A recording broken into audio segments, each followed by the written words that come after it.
Assalamualaikum warahmatullahi wabarakatuh. Alhamdulillahi rabbil alamin. Alhamdulillahilladzi arsala rasulahu bil huda wa dinil haq liyudhhirahu 'alad dini kullih wa kafa billahi syahida. Ashhadu an la ilaha illallah wahdahu la syarikalah wa ashhadu anna Muhammadan abduhu wa rasuluh. Allahumma sholli wa sallim wa barik ala nabiyyina Muhammadin wa ala alihi wa ashabihi wa man tabi'ahum bi ihsanin ila yaumiddin. Ibu bapak sekalian, para jamaah rahimakumullah, alhamdulillah senantiasa kita bersyukur kehadirat Allah subhanahu wa ta'ala. Malam hari ini Allah subhanahu wa ta'ala senantiasa berkenan melimpahkan nikmat serta karunia-Nya kepada kita semuanya. Kita bisa melaksanakan ibadah salat maghrib dengan berjamaah dan kita lanjutkan dengan kajian rutin kita ini. Salawat dan salam tidak lupa semoga tercurah atas Nabiyuna Muhammad sallallahu alaihi wa alihi wasallam, yang semoga terlimpah pula kepada seluruh keluarganya dan kepada semua umatnya yang senantiasa istiqomah di jalan Allah ini sampai hari kiamat kelak. Ibu bapak sekalian, para jamaah rahimakumullah, malam hari ini kita melanjutkan kembali apa yang kita bahas pada pertemuan 2 pekan yang telah lalu berkaitan tentang min ahkamil maulidi, hukum-hukum yang berkaitan dengan kelahiran anak. Ibu bapak, para jamaah rahimakumullah, anak adalah anugerah yang sangat besar, yang sangat agung, yang Allah berikan kepada para hambanya. Dan anak ini menjadi salah satu di antara 5 perkara yang bisa menentukan kebahagiaan hidup seseorang ketika menjalani kehidupan di dunianya. 5 hal yang menentukan bahagia dan tidaknya hidup seseorang. Salah satu di antaranya adalah anak. Yang lain adalah pasangan hidup, kemudian tetangga, kemudian harta, kemudian teman, dan yang kelima adalah anak. Artinya anak ini menentukan bahagia dan tidaknya hidup seseorang. Tetangga jelas bisa menentukan bahagia dan tidaknya hidup seseorang. Pasangan hidup, kemudian harta, dan juga teman. Oleh karenanya anak ini sebagai sebuah anugerah yang telah Allah berikan kepada para hambanya. Meskipun beragam cara Allah memberikan anugerah yang berupa anak kepada para hambanya. Ada yang menikah 1 tahun menikah, langsung Allah anugerahkan anak kepadanya. Ada yang menunggu pasca pernikahan sampai 5 tahun baru punya anak. Ada yang sampai 10 tahun baru punya anak. Ada yang sampai 15 tahun ya, pasca nikah baru diberikan anak. Bahkan ada yang 25 tahun menikah pun belum Allah anugerahkan anak kepadanya. Bahkan ada satu keluarga yang sudah menjalani pernikahan tidak kurang dari 25 tahun, keduanya belum dikaruniai anak. sehingga keduanya bersepakat untuk berpisah dengan cara yang baik-baik. Siapa tahu dengan mendapatkan masing-masing nanti mendapatkan pasangan hidup yang baru, Allah anugerahkan anak. Dan itu betul-betul pernah terjadi. Sepasang suami istri menikah sudah tidak kurang 25 tahun, ya, ini belum dikaruniai putra. Suami berkata kepada istrinya, supaya apa? Bagaimana kalau misalnya kita bercerai dengan cara yang baik-baik? Siapa tahu ketika nanti sudah bercerai, saya dan kamu mendapatkan jodoh yang baru. Siapa tahu Allah memberikan momongan. Kita bersepakat ketika sudah bercerai masih, ya, menjalin kekerabatan yang baik. Keduanya pun kemudian bercerai setelah menikah 25 tahun.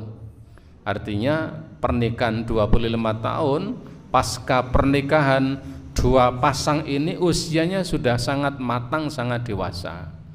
Ketika keduanya bercerai, suami memiliki istri yang baru, istri lalu memiliki suami yang baru, dua-duanya dikaruniai anak. Dan sampai sekarang, ya, anak-anaknya sehat-sehat dan masih menjalani kehidupan secara normal. Ini satu bukti bahwa anak itu sebagai sebuah anugerah. Oleh karenanya ibu bapak, disunahkan ketika ada seseorang yang Allah berikan anugerah berupa anak, maka kita bisa memberikan kabar gembira berkaitan lahirnya anak ini kepada orang lain. Dan orang-orang yang mendengar ketika ada pasangan suami istri, kemudian keduanya mendapatkan, ya, anak, mendapatkan momongan, kita dianjurkan untuk memberikan selamat dan mendoakan, memberikan selamat atas kelahirannya dan mendoakan. Ini disunahkan. Nah, kemarin kita sampai pada pembahasan yaitu berkaitan hal yu'dhannu fi udhunil mauludil yumna wa yuqimu fil yusra. Apakah disunahkan ketika anak itu lahir, kemudian pasca lahirnya anak, lalu anak itu pun, ya, dikumandangkan azan di telinga kanannya dan dikumandangkan iqamat di telinga kirinya. Apakah itu disunahkan untuk dilakukan? Kemarin kita sampai pada bab ini bahwa disebutkan warada fi ba'dil ahadits lakinnaha dha'ifatul isnad. Memang disebutkan dalam beberapa hadis, beberapa riwayat berkaitan tentang perintah untuk mengumandangkan azan setelah lahirnya seorang anak atau bayi, dikumandangkan azan di telinga kanannya dan dikumandangkan iqamat di telinga kirinya. Memang ada beberapa hadis yang meriwayatkan berkaitan dengan ini, lakinnaha dha'ifatul isnad. Hanya saja sanad hadis ini, riwayatnya, sanadnya adalah lemah. Jadi riwayatnya atau sanadnya adalah lemah. Salah satu di antaranya adalah hadis dari Abi Rafi', di mana ia mengatakan bahwa Rasulullah sallallahu alaihi wasallam pernah mengadzani di telinga Hasan bin Ali, yaitu ketika lahirnya cucu beliau yaitu Hasan bin Ali. Rasulullah mengumandangkan azan yaitu ketika beliau dilahirkan, ya, mengumandangkan azan di telinga kanannya. Hanya hadis ini adalah dhaif. Oleh karenanya di antara para ulama terjadi khilaf, perbedaan pendapat, apakah ketika anak itu lahir, apakah memang sebaiknya dikumandangkan azan di telinga kanannya, ya, kemudian iqamat di telinga kirinya, di antara para ulama terjadi perbedaan pendapat. Banyak di antara para ulama yang mengingkari amalan ini, berpendapat bahwa tidak perlu dikumandangkan azan di telinga kanannya dan iqamah di telinga kirinya. Apa alasannya? Alasan di antara mereka yang tidak menganjurkan, alasannya adalah karena hadis-hadis yang menjelaskan tentang ini riwayatnya adalah lemah. Ini di antara pendapat yang tidak menganjurkan. Tetapi ada juga di antara ulama yang meskipun itu lemah, mereka mengamalkan. Apa alasannya? Alasannya adalah ingin mendapatkan kebaikan dengan bahwa ketika anak itu baru lahir, kalimat yang pertama kali didengar ketika keluar dari rahim itu adalah kalimat thayyibah, kalimat yang baik. Di antaranya adalah kalimat azan yang dikumandangkan di telinga kanannya dan iqamah di telinga kirinya. Jadi di antara para ulama yang berpendapat itu perlu diamalkan, alasannya tadi ya ingin mendapatkan kebaikan supaya yang pertama kali didengar oleh bayi setelah baru saja keluar dari rahim, yang pertama kali didengar itu adalah kalimat-kalimat yang baik, yaitu yang ada pada kalimat azan dari kalimat pertama sampai kalimat yang terakhir. Oleh karenanya memang terjadi khilaf di antara para ulama. Ya, kalau di Indonesia terjadi khilaf juga di antara beberapa ormas. Kalau di Muhammadiyah, di Himpunan Putusan Tarjih tidak menganjurkan, karena alasannya adalah bahwa hadis yang menjelaskan tentang ini riwayatnya adalah lemah. Wallahu alam bishawab. Kemudian ibu bapak para jamaah rahimakumullah, yang berikutnya adalah istihbabu tahnikul mauludi. Dianjurkannya untuk melakukan tahnik. Ya, ini ada istilah ya, ada istilah tahnik al-mauludi kepada bayi yang baru saja dilahirkan. Ya, dianjurkan untuk melakukan tahnik. Apakah tahnik itu? Wat tahniku, yang dinamakan tahnik adalah antam doa tamrotan wa yadulluka biha famil mauludi minad dakhili. Yang dinamakan tahnik itu adalah mengunyah atau melembutkan tamroh kurma. Ya, kalau dulu yang pernah dipraktekkan oleh Nabi, tahnik itu adalah ketika ada seorang bayi yang dilahirkan, kemudian dibawa ke hadapan Rasulullah, meminta untuk didoakan kebaikan baginya, maka Nabi melakukan tahnik. Beliau mengunyah kurma, ya, mengunyah kurma.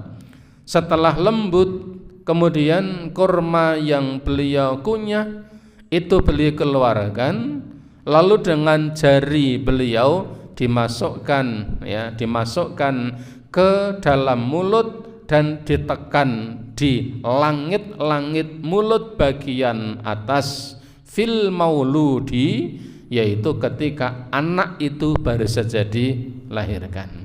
Ini namanya tahnik, melembutkan kurma, ya, dibikin lembut sekali, kemudian ya dilakukan tahnik ketika sudah dikunyah. Karena waktu itu yang dikenal ya dengan mengunyah.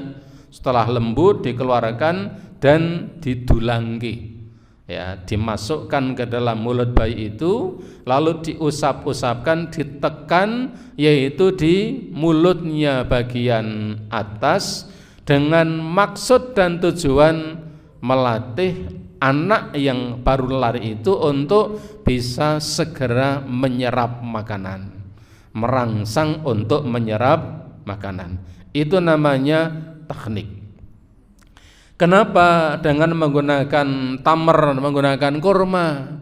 Karena kurma ini glukosanya tinggi, ya, glukosanya tinggi, sehingga ketika kemudian dikunyah, kemudian disuapkan, didulangke dan ditekan di bagian langit-langit atas, ini karena memang kurma pada waktu itu dikenal salah satu di antara sekian makanan yang manfaatnya bagi tubuh itu sangat luar biasa. Kandungan gizinya tinggi. Oleh karenanya saya dulu waktu masih kecil, ya, karena dulu saya masih kecil itu yang namanya kurma masih jarang-jarang, tidak seperti sekarang. Kalau dulu waktu kecil itu ngerti nih kurma itu ya kukur-kukur oleh tumo itu. Ya, kalau sekarang namanya kurma itu kan sudah luar biasa, bisa dibeli kapanpun dimanapun. Ya, kalau yang seusia saya dan di atasnya, waktu sekian tahun yang lalu yang namanya kurma itu kalau tidak bulan Ramadan tidak keluar, dan hanya orang-orang tertentu yang bisa membeli. Maka saya ingat dulu waktu kecil ketika ada bayi dilahirkan itu sering dengan menggunakan pepaya, ya, gandul, ya, pepaya yang dilembutkan, kemudian dikasihkan di kain, kemudian ditetes-teteske di mulut. Itu kalau dulu. Barangkali wallahualam ingin seperti ini, tapi barangkali pengetahuannya tidak nyampe. Ya, ini adalah namanya tahnik. Dalilnya apa? Wa'an Abi Musa qala, dari Abu Musa ia berkata, wulidali ghulamun, Allah Ta'ala menganugerahkan kepadaku, ya, dilahirkan kepadaku seorang anak laki-laki. Artinya yang melahirkan ini ya istrinya Abi Musa, ya, beliau mengatakan, ya, dilahirkan kepadaku, telah lahir anakku seorang laki-laki, bayi laki-laki. Fa'ataitu bihin Nabi sallallahu alaihi wasallam, lalu saya pun membawa anak kecil, bayi yang baru lahir itu ke hadapan Nabi sallallahu alaihi wasallam. Fasammahu, maka Rasulullah pun menamai anakku ini dengan nama Ibrahim, ya, nama Nabi. Dan itu termasuk nama-nama yang baik, ya, memberikan nama dengan nama-nama Nabi. Hanya kadang, ya, ada nama Nabi sudah bagus, Ibrahim, orang kampung, begitu sudah sampai dewasa merantau ke kota metropolitan, karena sudah tinggal di kota besar, punya nama Ibrahim itu agak malu karena sukses, ya, sehingga bukan Ibrahim panggilannya, disingkat Bram. Asalnya Ibrahim, jadinya Bram, ya, padahal namanya nama bagus. Dikasih nama Fatimah, ya, di desa, bapaknya desa. Begitu merantau di kota besar, jadi orang sukses, malu dengan nama Fatimah, sehingga panggilnya bukan Fatimah lagi, Fatmi. Jadi orang itu semacam-macam. Nah, ketika itu diberikan nama Ibrahim, wahannakahu bitamrotin. Lalu Nabi pun melakukan tahnik, ya, tadi beliau menghaluskan pohon buah kurma, mohon maaf, bukan pohon, buah kurma. Nah, pohon ya tidak bisa, ya, buah kurma. Beliau mengunyahnya, ketika kemudian sudah lembut, kemudian beliau keluarkan, diletehke, lalu dimasukkan ke dalam mulutnya anaknya Abu Musa ini, ya, sambil ditekan di di langit-langit atas untuk merangsang supaya anak itu mengenal makanan, merangsang untuk makan. Wada'alahu bil barakati, dan Nabi pun, ya, mendoakan anakku itu dengan supaya mendapatkan keberkahan. Ibu bapak, ini masih ada yang berlaku di beberapa kampung. Ketika ada anak yang dilahirkan, kemudian bergegas bawa anak itu ke kiainya untuk kemudian didoakan. Nah, ini masih ada yang masih melakukan seperti itu ya. Kalau di Muhammadiyah ndak ada ya. Anggapannya dongane wonge padha wae. Padahal ini sebenarnya hal yang bagus. Dulu di zaman Nabi begitu. Ya, contohnya ini Abu Musa, ketika anaknya lahir ya, dibawa kepada Nabi, minta didoakan, bahkan meminta dinamai ya, dinamai oleh Rasulullah.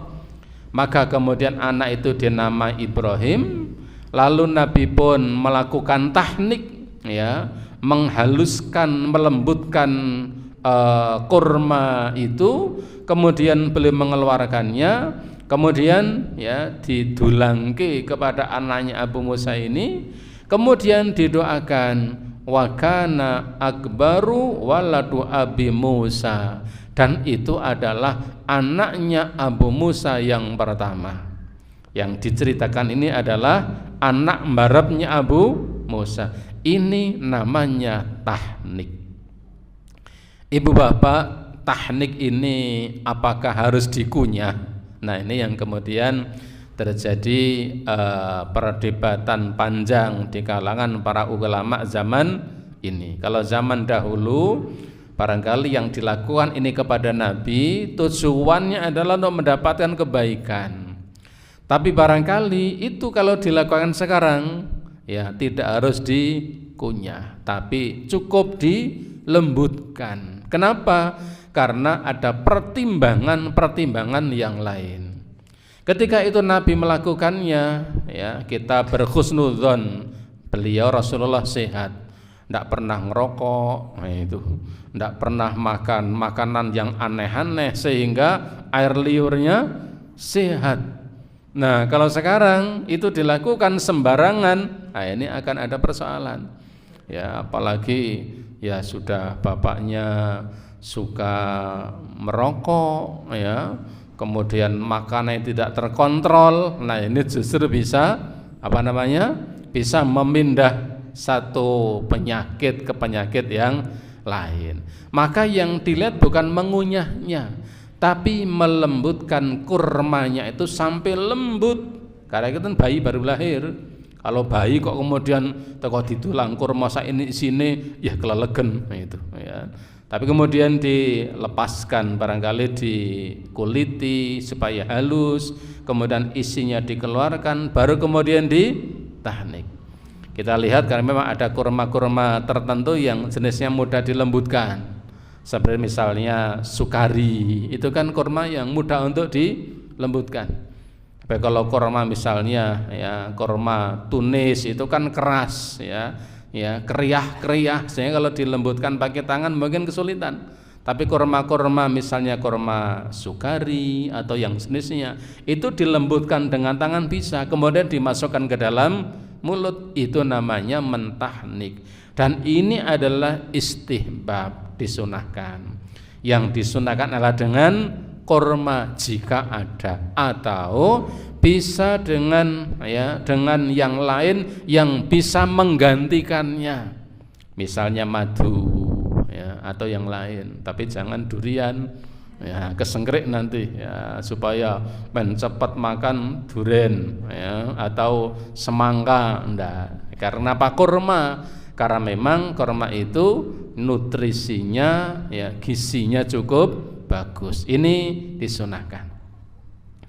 Yang berikutnya adalah istihbabul aqiqati, disunahkannya melaksanakan aqiqah atau aqiqah, atau orang Jawa sering mengatakan apa? Kekah ya, kekah ringkes nyebutnya, bukan aqiqah. Angel orang Jawa kok suruh aqiqah, itu kekah. Al-aqiqatu asluha ya, akikah ini ya kalau diusut dari sisi maknanya adalah asy'arul ladzi yakunu ala ra'sis sabiyyi khina yuladu. Akikah ini pada asalnya adalah nama rambut yang menempel di kepala bayi itu ketika dilahirkan. Ini kalau kita kaji dari asal muasal penamaan akikah. Jadi akikah itu pada asalnya adalah nama rambut ya yang ada pada kepala bayi ketika dilahirkan. Wa innama sumiyat asyatul lati tuzbahu anhu aqiqatan. Kemudian nama penyebutan akikah ini ya disematkan pada domba atau kambing yang disembelih pada pelaksanaan akikahnya. Li'annahu yukhlaqu anhu dzalika sya'ra inda dzabhi, dikarenakan ketika penyembelian kambing itu bertepatan dengan hari di mana hari itu rambut bayi dicukur. Nah, ini kalau dilihat dari sisi sejarahnya. Jadi akikah itu pada asalnya nama rambut bayi yang menempel di kepalanya.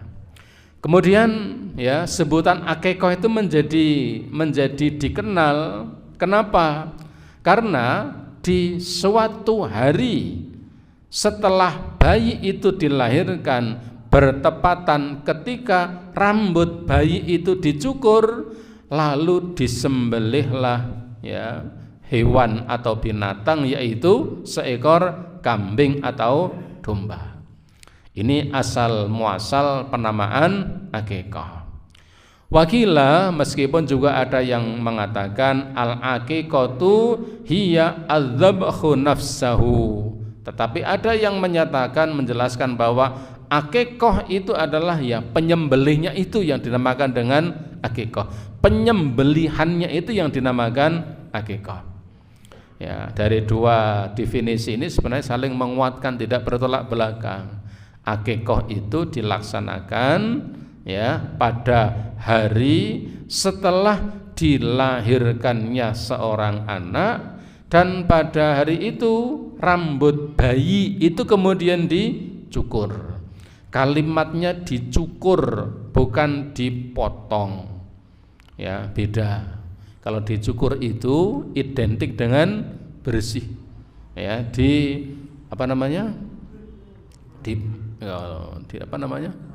kerok ya. Gundul itu kalau orang dewasa. Kalau bayi di apa? Ya sama, di gundul ya. Di pelontos ya, atau kalau pelonco itu ya mahasiswa ya, pemeloncoan ya. Jadi dicukur sampai bersih.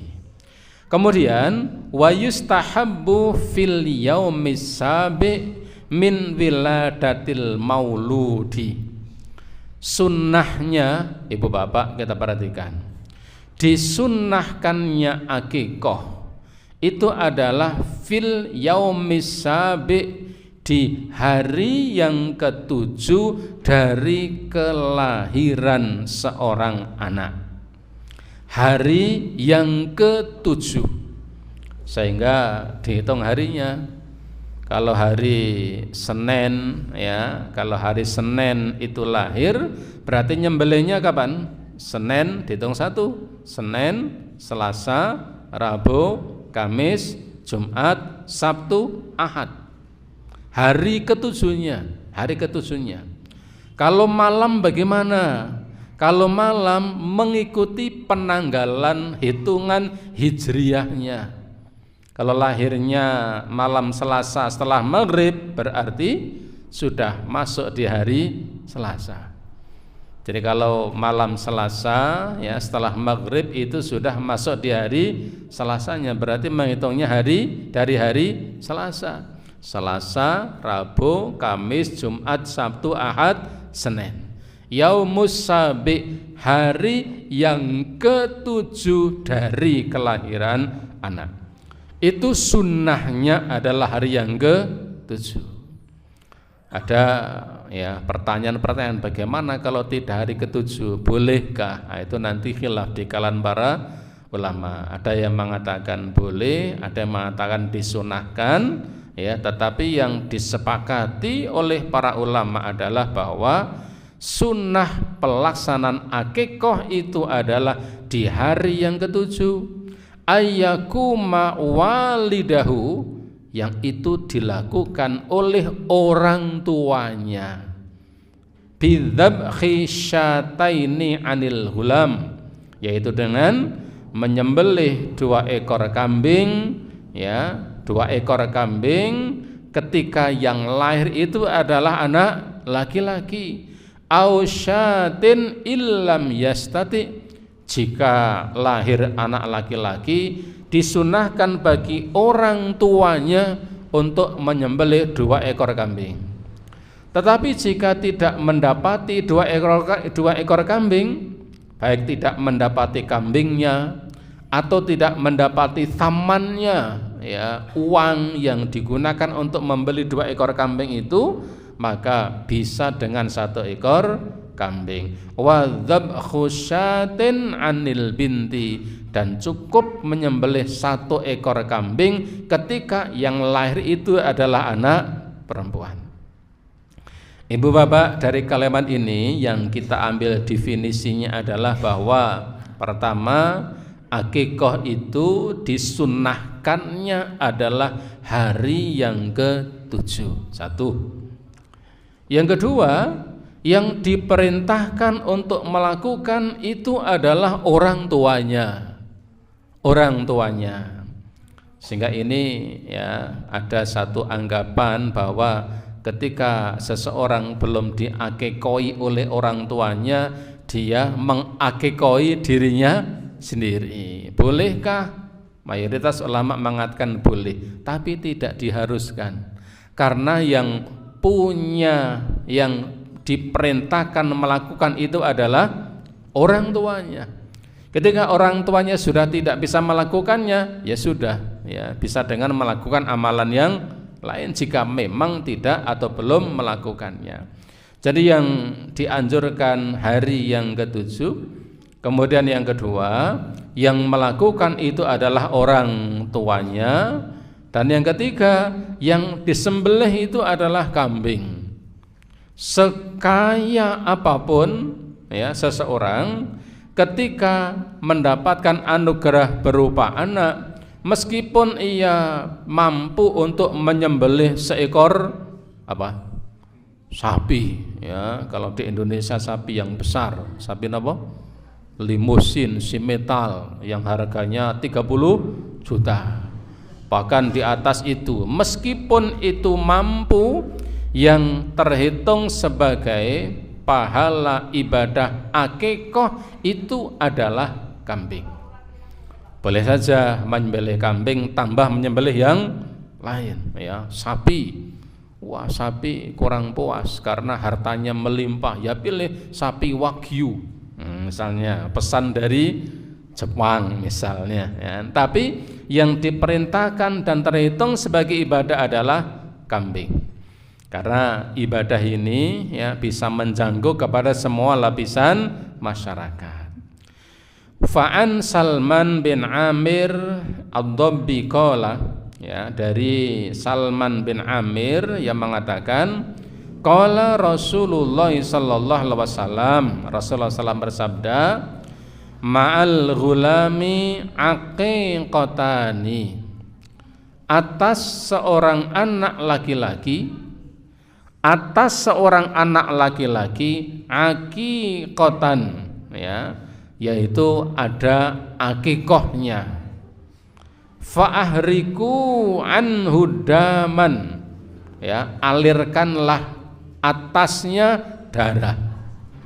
Alirkanlah atasnya darah. Artinya, ya, disuruh untuk menyembelih akikah itu untuk mengalirkan darah, menyembelih, ya, seekor kambing, ya, sebagai sebuah ibadah. Wa amitu anhul adza, dan hilangkanlah darinya adza, kotoran-kotoran.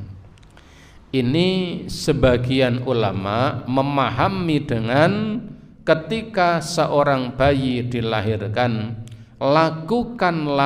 laksanakanlah akikah dan hilangkanlah kotoran darinya. Ada yang memahami hilangkanlah kotoran itu difahami dengan mencukur rambut yang ada di kepala bayi itu. Hadis ini diriwayatkan oleh Imam Bukhari, Imam Tirmidzi dan Imam Ibnu Majah. Kemudian juga an Aisyah qalat, dari Aisyah radhiyallahu anha yang mengatakan qala Rasulullah sallallahu alaihi wasallam, Rasulullah SAW bersabda, anil hulami syatani mukafaatani wa anil jariyati syatun.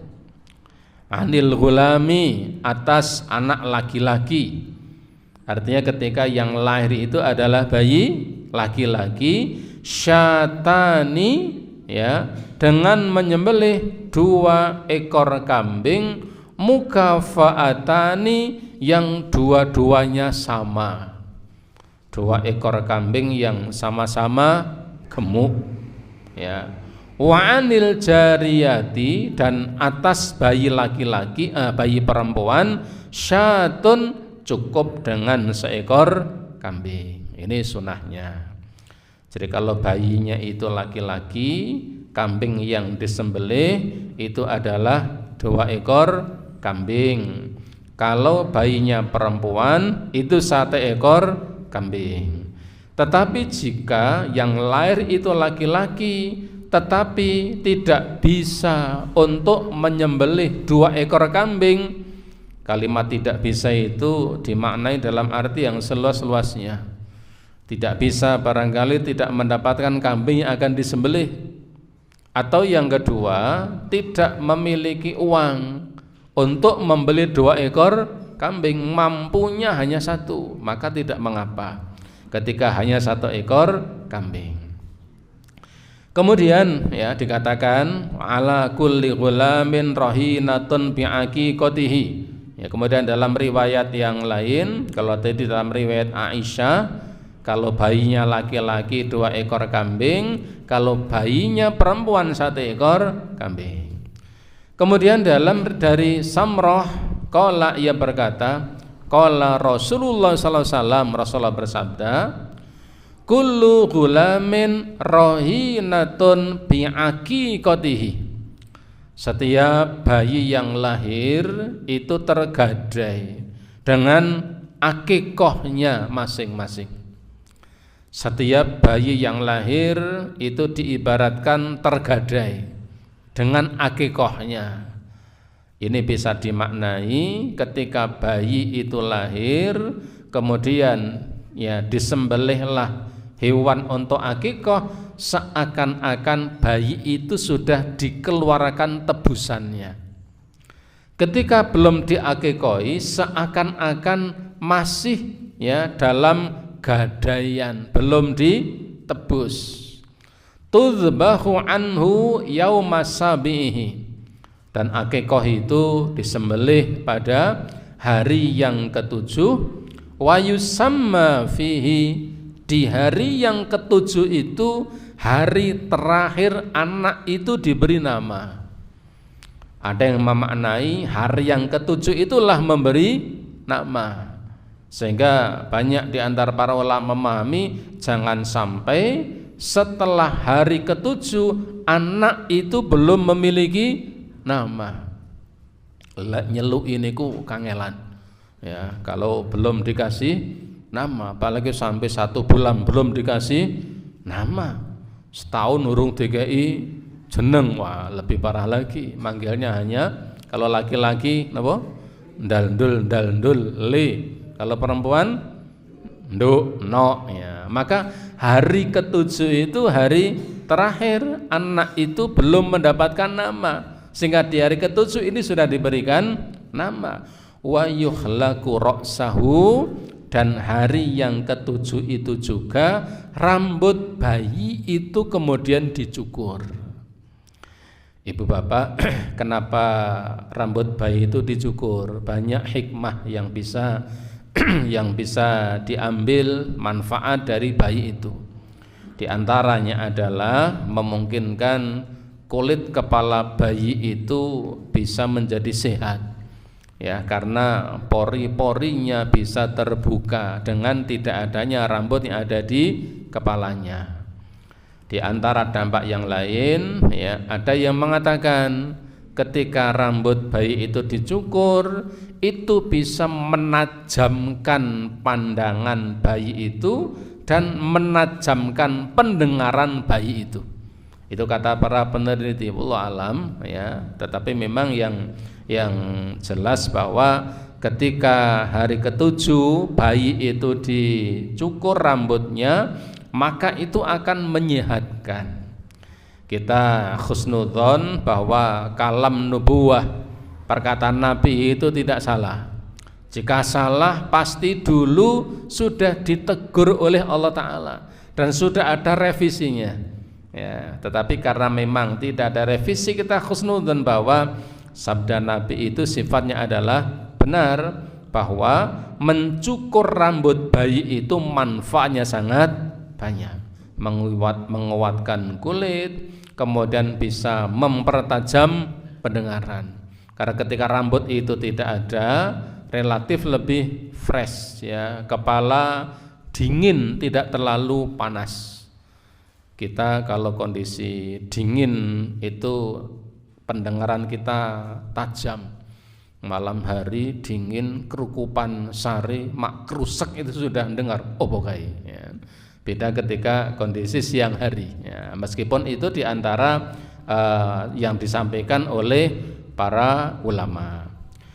Fayustahabbul aqlu wal it'amu was-sadaqu minadz-dzabihati. Ketika menyembelih akikah ini, maka disunahkan apa? Al-aqlu, untuk menyantapnya.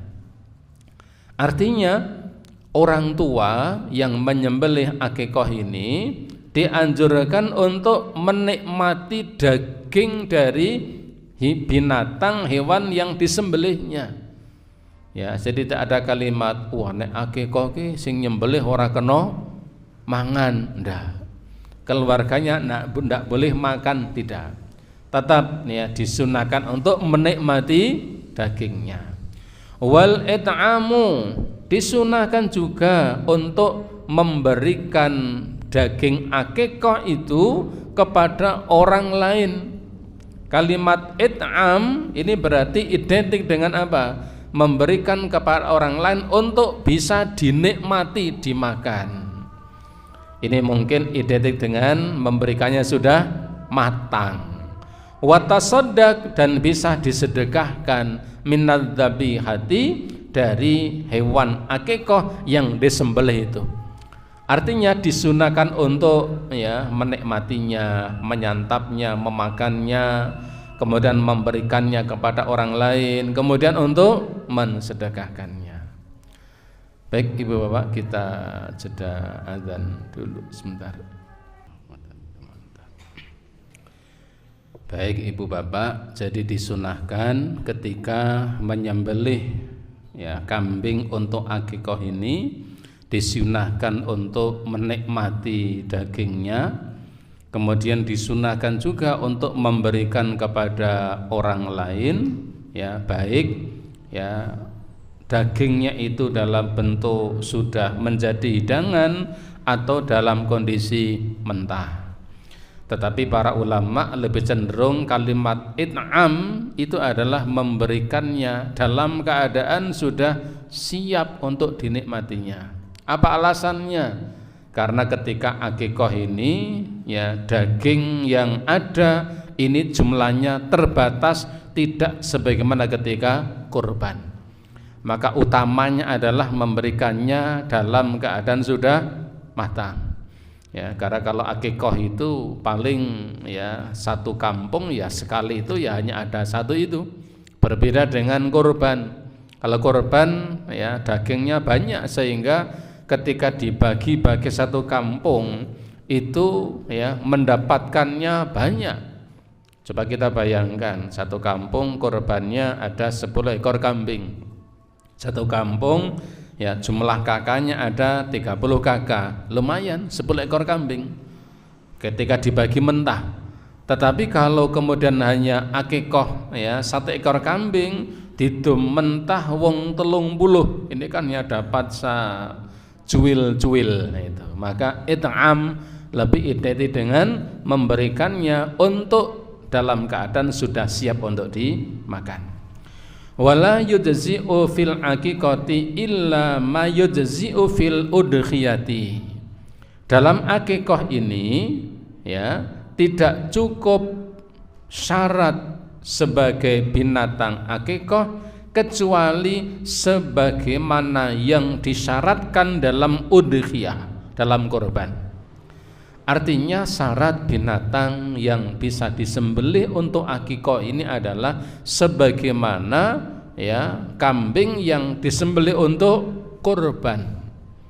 Bi an takuna minal mu'zi awidhni, yaitu dengan binatang baik itu kambing atau domba salimatun minal uyubi wa nahwi dzalik, di mana binatang atau kambing itu selamat dari aib dan juga dari cacat-cacat yang lain. Artinya syarat binatang yang disembelih untuk akikah ini sebagaimana binatang untuk kurban, sudah memenuhi kriteria dan tidak ada cacatnya, tidak pincang, kemudian tidak buta ya, kemudian tidak ada aib-aib yang lain, binatangnya juga gemuk. Akikah pakai kambing yang hanya lunglit ya, presa lunglit ya, balung karo kulit ya, lunglit cuma karena ada harapan ya tanduknya besar, karena punya anggapan sok kena gawe gocek anek ditunggangi. Wah, ini pemahaman model zaman dahulu. Artinya bahwa binatang yang disembelih untuk akikah ini sebagaimana binatang yang disembelih untuk korban. Kemudian hal qara'sau wa tasaddaq bi wazni sya'ri fiddatun. Ya, disunahkan juga mencukur rambut bayi, dan bersedekah senilai rambut bayi itu yang ditimbang dengan kurs harga perak ya, dengan kurs harga perak. Rambut bayi dicukur lalu ditimbang berapa gram. Kalau rambut bayi itu ya dicukur ternyata ditimbang 2 kilo ya tidak mungkin ya. Ya, ada berapa timbangannya, lalu dikurskan dengan harga perak dan bersedekah dengannya. Misalnya rambut bayi itu ditimbang ternyata ada berapa? Ya, dan seperempat kilo, ya tidak ada ya. 1 ons misalnya, setengah gram misalnya. Nah, kalau 100 gram itu, kalau 1 gram perak itu misalnya harganya 2.000, maka 100 gram berarti 2.000 kali 100, bersedekah dengannya. Ini dengan perak. Karena ada yang memahami dengan emas. Kalau emas itu cukup berat ya. Karena kalau rambut bayi itu ada 10 gram ya, emas sekarang harganya berapa? Ya, berapa, Bu? Wah, berarti entes tumbas nih nek sing ngerti ini. Kalau harga emas misalnya 1.700.000 atau 2 juta misalnya. Kalau ada 10 gram saja sudah berapa? 20 juta. Ya, maka kenapa dengan perak itu kurs yang paling ringan, sehingga diharapkan semua kaum muslimin bisa melaksanakannya. Ini sebagaimana dalam riwayat an Anas bin Malik ya, dari Anas bin Malik beliau mengatakan anna Rasulullah sallallahu alaihi wasallam amara bi ra'sil hasani wal khusaini yaumas sabi'ihima fa khalaqa wa tasaddaq bi waznihi fiddatan. Ini disebutkan dalam salah sebuah hadis yang diriwayatkan oleh Imam Tirmidzi, Imam Hakim, Imam Baihaqi, ya.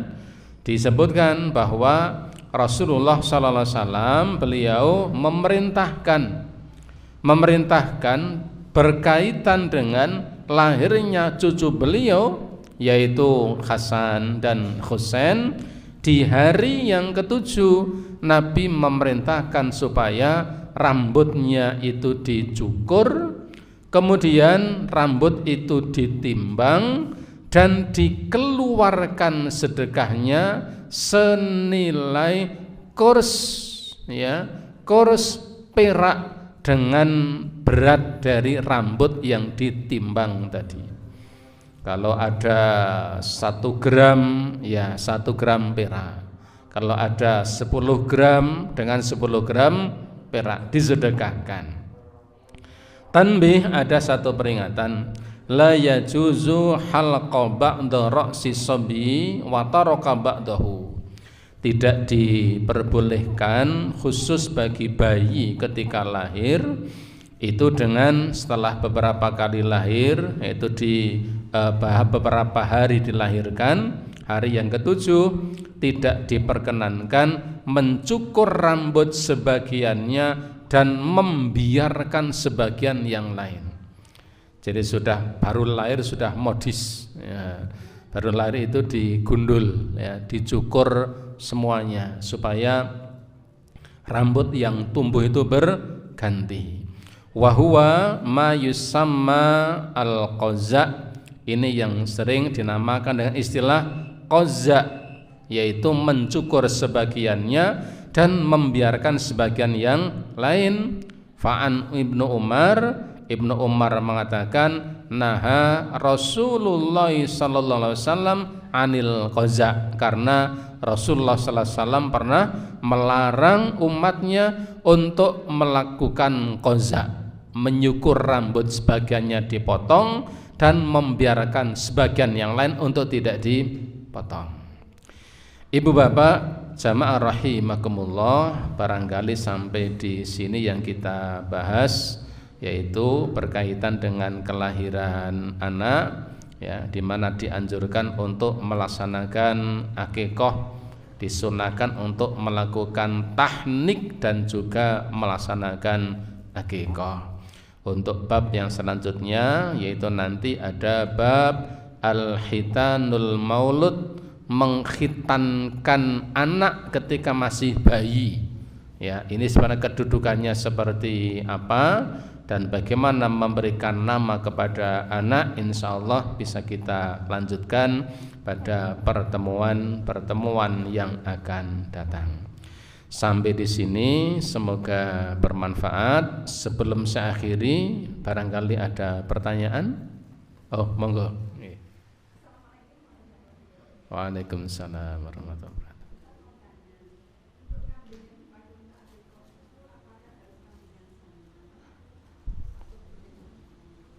Oke.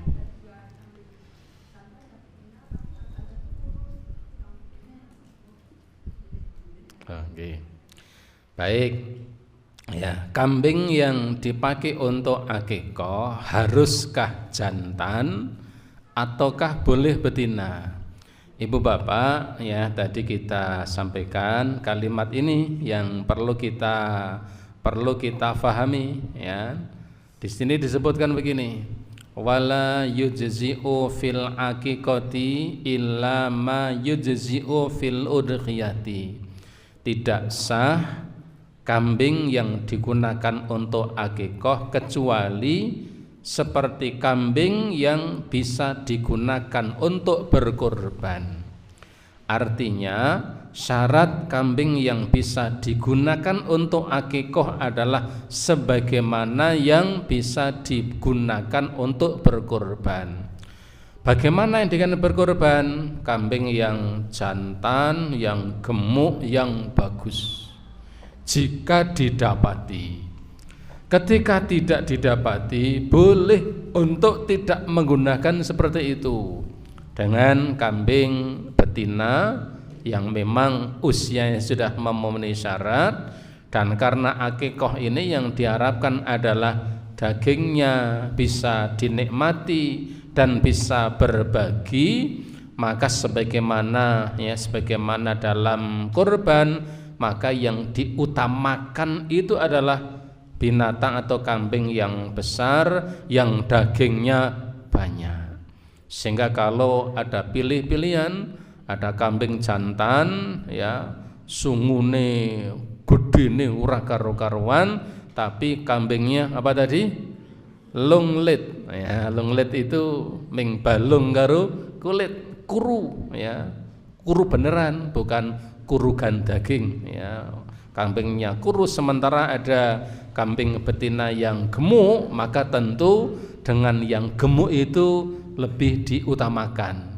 Karena tujuannya adalah diantaranya bisa berbagi, bisa bersedekah kepada orang lain. Semakin banyak nilai manfaat yang bisa dilakukan, maka akan semakin lebih utama. Karena disampaikan oleh para ulama, tidak harus binatang yang disembelih untuk kurban itu adalah jantan. Maka ketika betina juga dibolehkan, demikian juga untuk hewan yang digunakan untuk akikah boleh pula dengan kambing yang betina.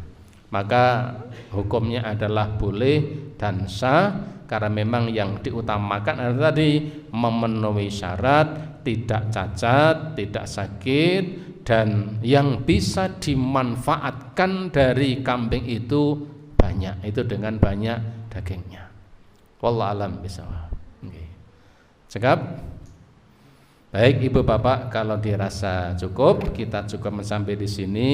Ya, bab selanjutnya mudah-mudahan insyaallah kita lanjutkan pada pertemuan yang akan datang. Mari kita akhiri dengan kafaratul majlis. Subhanakallahumma wa bihamdika asyhadu an la ilaha illa anta astaghfiruka wa atubu ilaik. Billahi taufiq wal hidayah. Wassalamualaikum warahmatullahi